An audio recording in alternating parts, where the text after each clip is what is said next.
All right, folks, in today's video, we're going to be asking the simple question, what are you going to be doing after XRP goes to the moon? Now, whether XRP going to the moon is $5 or $589, we're going to find out, and that's the joy of this journey that we find ourselves in.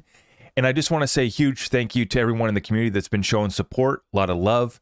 In the middle of a bear market recession, we remain resilient and we continuously take action. That's what this is about, because I want to remind everyone, while we can talk about what we're going to be doing after XRP Moons, and we can talk about the fun stuff, I'm interested to get into the tactical wealth strategies.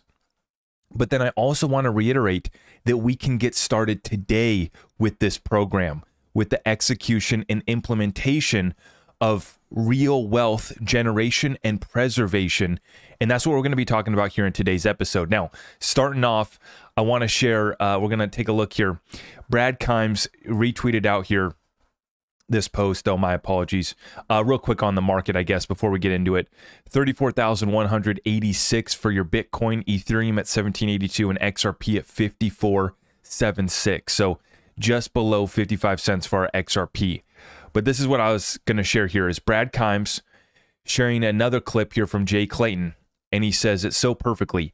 All of a sudden, now that BlackRock, Fidelity, Van Eck, and others are ready, Jay Clayton feels good about a spot Bitcoin ETF. See how that works? And Jay Clayton says, quote, I don't know whether Bitcoin is going to be worth a lot or a little, but we're at a point where the market can decide.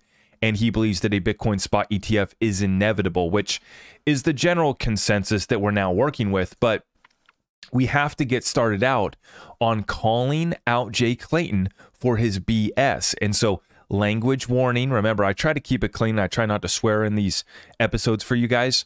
But when Brad Garlinghouse, the CEO of Ripple, calls out Jay Clayton and calls him out for his bullshit, we have to cover it.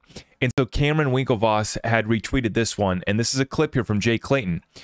And he's literally describing the mentality that's running the SEC, that if they're not losing cases, we aren't suing enough businesses. This is a total abuse of power. And so I'm going to play this clip here from Jay Clayton, and then we're going to read off Brad Garlinghouse calling him out on his BS. Let's take a listen in, folks. Let's take this to a very high level on the regulatory side. What you're hearing from the leaders of the regulatory organizations is if we're not losing cases, if we're not being pushed back on by the courts, we're not doing enough. Think about that for a second. That is a fundamental shift in how we as Americans view the role of the government. I don't want to be in a place where I know the government is going to bring cases they think they're going to lose. Imagine you're the person who is the subject of that case. Now, we're talking about corporations. Yeah, to see if they can. And if they're not stopped, they're going to, yeah. Right, but this is an ethos now, which is unless we're losing, we're not bringing enough cases. That may be fine for private litigants against each other and think about it. But when you have the power of the state and you're supposed to only bring cases and only make rules that you think are going to pass judicial muster. Let's take this to a very high level on the regulatory side. And this is where Brad Garlinghouse calls him out. He says, watching this clip makes my blood boil. The hypocrisy is shocking. CNBC's Squawk Box should be calling him out for the bullshit. As a reminder, Jay Clayton brought the case against Ripple, me, and Chris Larson and left the building the next day. And as always, we have to remind everyone that they included the XRP community, the secondary market sales, in this lawsuit as well. And the damages are massive. And as our good friends in the XRP community, comment, Wheezy and Cowboy Crypto, two of the best sleuths in our community, the SEC has been arbitrary and capricious, lacking faithful allegiance to the law since before Gary Gensler was there. Jay Clayton mentions in a 2018 video, the reason why they didn't approve a Bitcoin ETF was because of custody issues. Delia Blass, ex-director of Division of Investment Management, whose husband is at Simpson Thacher, goes to BlackRock. BlackRock submits a request to the SEC to offer a Bitcoin ETF, and now Jay says he would approve an ETF if he were still in charge. I mean, the hypocrisy is unbelievable. Just the arrogance that these guys pull up here. And our good friend Steven Narioff, I didn't even realize this. He actually responded. He says, no, Wheezy, you are not saying the full story. That's not fair to Payday J. He was also placed at the SEC to take down Ripple and imprison me. He's definitely not as you portray him as a one-trick pony. So Jay Clayton, Payday J, as we call him now, had a couple tricks up his sleeve, didn't he? And as Cowboy Crypto comments right here, Jay met with Gary and Heath Tarbert the day before he sued you. He's responding to Brad Grindhouse. The day before you got sued, Brad, Jay Clayton went and met with Gary and Heath Tarbert. Hinman goes to A16Z with Brian Quintez, who used to be at the head of the CFTC, and Heath goes to Citadel, funded by Sequoia Capital, and we know all about the corruption that's being exposed at Sequoia Capital right now, and Paradigm. Matt Huang is co-founder at Paradigm and ex-partner at Sequoia. What a small little world, isn't it? And actually, I want to pull up this clip that I shared here earlier this morning. And this is from Jimmy Valley had shared this, actually. And this is the Fifth Amendment to the U.S. Constitution. And it reads, no person shall be deprived of life, liberty, or property without due process of law, nor shall private property be taken for public use without just compensation. And we're asking the question, what is the fair market value of XRP and what are the damages? Right? And it's so clear. We've been vindicated on all these points. And what's so unfortunate to me is to see this next tweet that I'm going to show you and stories like it, where we are hearing that we have family members, we have XRP community members who are giving up and they have lost their trust in XRP, Ripple, everything that we've invested in, and everything that we're now being vindicated on in real time. And we're celebrating the victories of these lawsuits. We're seeing the SEC surrender against Brad and Chris, and they've lost the case against the secondary market sales, giving us in the community full clarity, yet people are losing trust and giving up. Now, this is just one example, but I'm seeing many more instances of this and reports of this, and it just breaks my heart.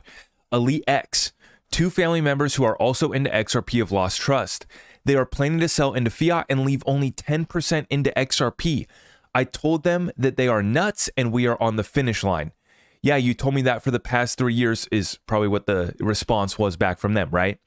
Imagine they both have around 22,000 XRP. So you have folks with bags who are offloading them nearly completely, not because of the financial burden and strain, although that might be part of it. We don't know the full story here, but they're selling because they've lost trust.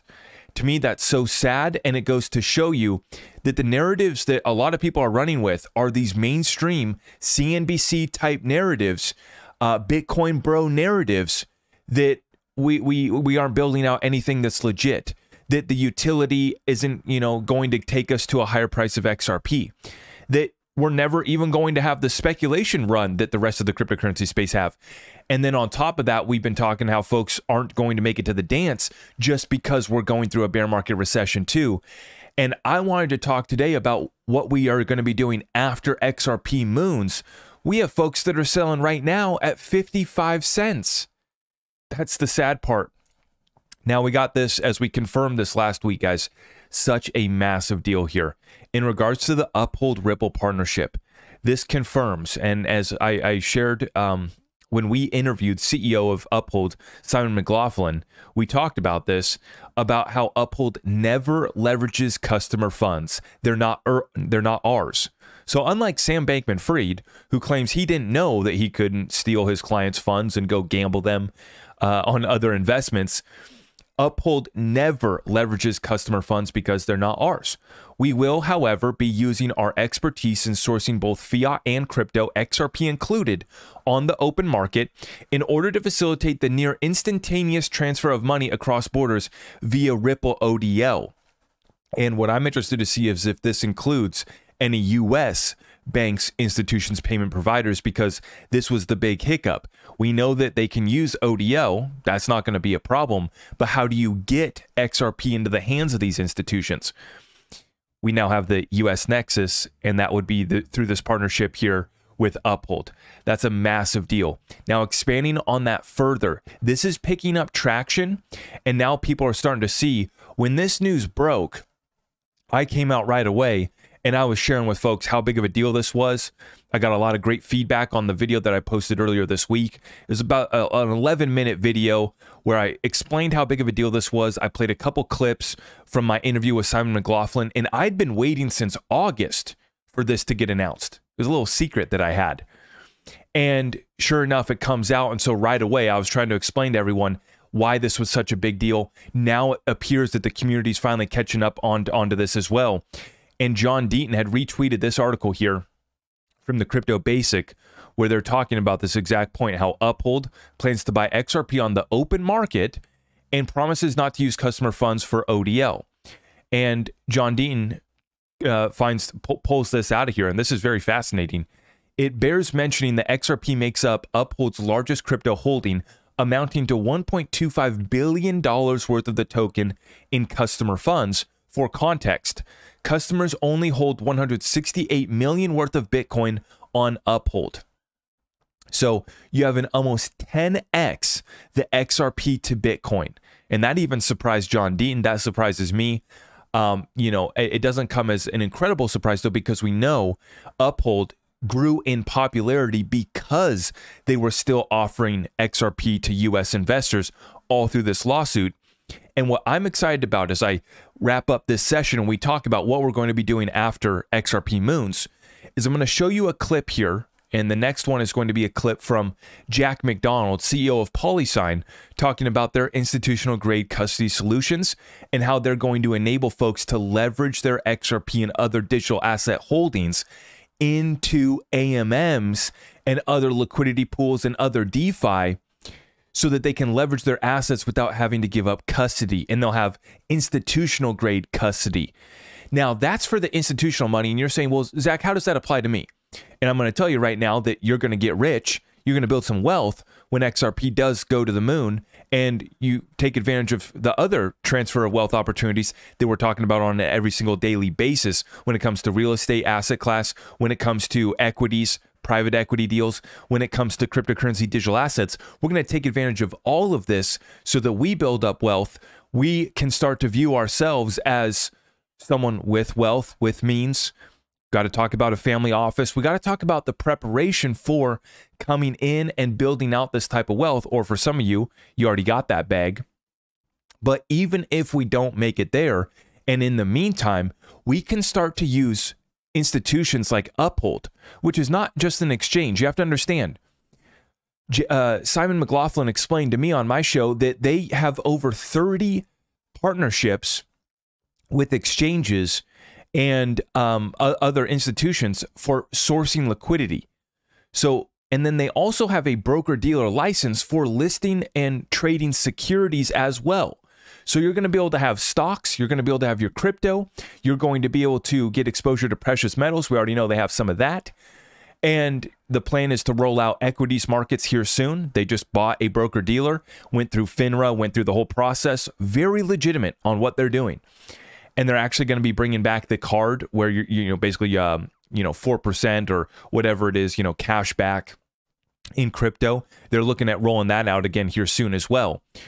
But on top of that, what I expect Uphold and many of these other platforms who are going to be on top of their game, what they're going to do is they're going to allow you to access the AMM just through an easy API on their platform.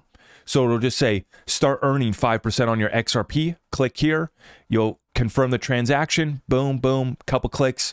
And it's going to be done. It's going to be a really easy process. For those of you who are wondering about AMMs and the automated market maker, we call it the automated money maker, right? And we want to get a little DeFi. We want to build a little interest off of our XRP. That's going to be available. And it's going to be made so seamless and so easy by platforms like Uphold for retail users. And it's going to be made available for institutional opportunities and investments and clients through partners at PolySign as well. And so that's what I'm going to show you guys here. We're going to play this clip here from Zach Rector, CEO of PolySign and Standard Custody, and he is on the Tony Edward Thinking Crypto podcast. Huge shout out to Tony Edward. And this person right here, Julius Rose, shares, this video is worth ounces of gold, maybe even more. right? Worth ounces of gold after gold's been revalued to $50,000 per ounce.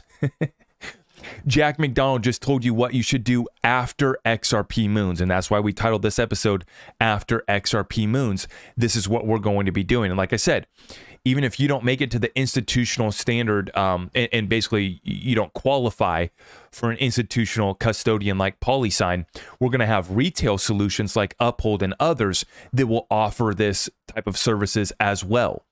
So this is what's coming, and this is what we're going to be prepared to do after XRP Moons. Take a listen in on this one. This is exciting here. And we just showed how Jack McDonald was on stage with Brad Garlinghouse just earlier this week at some conference as well. Let's listen into Jack. Schwab and Citadel. We obviously have had the Ripple XRP news. Just a lot of positive shots in the arm for the industry. And so we're excited about it. We're focused, as you know, exclusively on serving institutions at Standard Custody, as well as our sister company, MG Stover, on the fund administration side. Specifically to Standard Custody, we benefit from a lot of the regulatory guidance that has been proposed by the SEC around what it will take to be a QC if their proposed changes are ultimately adopted. We're about to be launching and putting out a press release in the next couple of days on a new escrow product that will essentially allow institutions to hold their assets with us at Standard Custody, keeping it in a qualified custodian, but being able to pledge or delegate that asset out of their cold storage and use that with other liquidity providers or prime brokers or exchanges. And so it really satisfies the need to keep the asset in a QC, but also to be able to fully leverage that asset and to be able to trade with it. And we do that in an unconflicted way. We're very excited about the partners that we're going to be going to market with there, and we think that that's going to help drive more institutional adoption because it provides a roadway, if you will, or a path towards trading in a very controlled environment. And yeah, you mentioned the escrow. So it sounds like, if I understood that right, they can pledge it as collateral, even though it's in. That's right. That's one way to do it. That's right. And we've got a leading prime broker that we're going to announce here any day. We're also making very good headway on the wealth management and the RIA space, where there are a number of these RIA either platforms or TAMPs or asset managers who are looking for a product that they can bring to their underlying clients, but they need a number of things. They need a qualified custodian, again, to meet the new proposed guidelines by the SEC for RIAs as part of the custody rule, the Investment Advisor Act. But they also need liquidity partners to do that. And we've always believed in the segregation of duties between exchanges and custodians. So we'd rather partner with a provider who can provide the trading and exchange-like activities where we provide the custody. Yeah, and we think, by the way, that's there's something behind what I just said as it relates to NASDAQ deciding to pull out of their initiative around custody. I think there's an undercurrent there around really segregation of duties more than. So he's talking about segregating, right, the exchanges and the trading platforms, the marketplaces versus your custodian. And like I said, whether you got big bags, your institutional bag, you're ready to take and pull up the PolySign, right? There's certain thresholds that you have to meet, which many of us may be coming into that after XRP Moons, even at $5-10, right? And then if you don't have that, if you don't meet that threshold, then we just go to Uphold. And as you guys already know, you can use Uphold to buy private equity on Link2. And that, like I told you guys, they already got the broker dealer, and they essentially are a prime broker like he's talking about. And so you're going to have that ability to potentially even buy, your equities. And now we already know that there's access. You can buy, even Ripple private equity using XRP through Uphold to fund your Link2 account, right? And so this is what's so exciting, folks, about what we're going to be able to do with our XRP after Moon. And like I said, there's no reason why we can't get started today. Not just get in the right mindset, but start building out the relationships, start building out the entities. We got to put our trusts in place.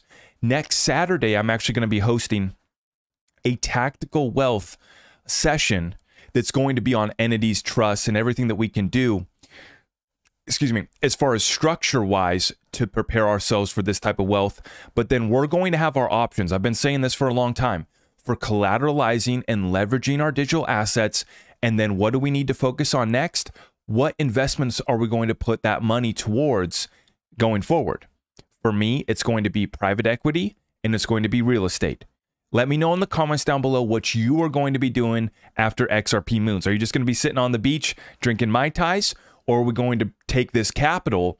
Are we going to leverage it potentially through PolySign if you got the big institutional bags? Or if we need to go to Uphold, or we can just, go to the XRPL AMM ourselves. And like I said, there's going to be plenty. Maybe even Bank of America is going to be offering you access to the AMM liquidity pools or different DeFi program that they're going to be launching. Who knows? But you're going to have options. And for us, our duty is to understand how to do proper due diligence and understand the other asset class opportunities that we're going to be looking at after XRP Moons, and or let's just get started right now looking at private equity deals, looking at real estate, and let's start to get the ball rolling. That's where it's at for me. I'm excited. Next Saturday, like I said, November 4th, we're going to be having a tactical wealth conversation, real strategies, how we implement it and execute on these types of plans and programs. Right now, during the bear market, before we go to the moon, right? So that after, we already have our plan program in place and we're just, on a daily basis executing on what we've already, built out structurally. And that makes it easy to not think emotionally, not get too overexcited, and follow our plan that we've put in place. So I'm really excited. If you guys want to get tapped in for that, you get access to the Discord community through Patreon. That's at my website, zachrector.com. Just sign up for Patreon, get you access to Discord. And then every Saturday, we have a weekly call with the family, with the community. And then this coming Saturday is going to be a tactical wealth conversation. And I'd love to get your questions answered when it comes to building and preserving wealth. That's what this is all about. We got to get started while we wait for XRP to go to the moon.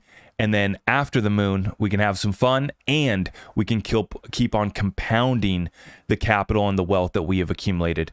That's what it's all about, folks. If you appreciate this, let's make sure that we smash it on the way out. If you haven't already, let's subscribe, hit that notification bell. And like I said, everything else can be found on my website, zachrector.com. I appreciate all of you guys, and I will see you in the next one. God bless you all.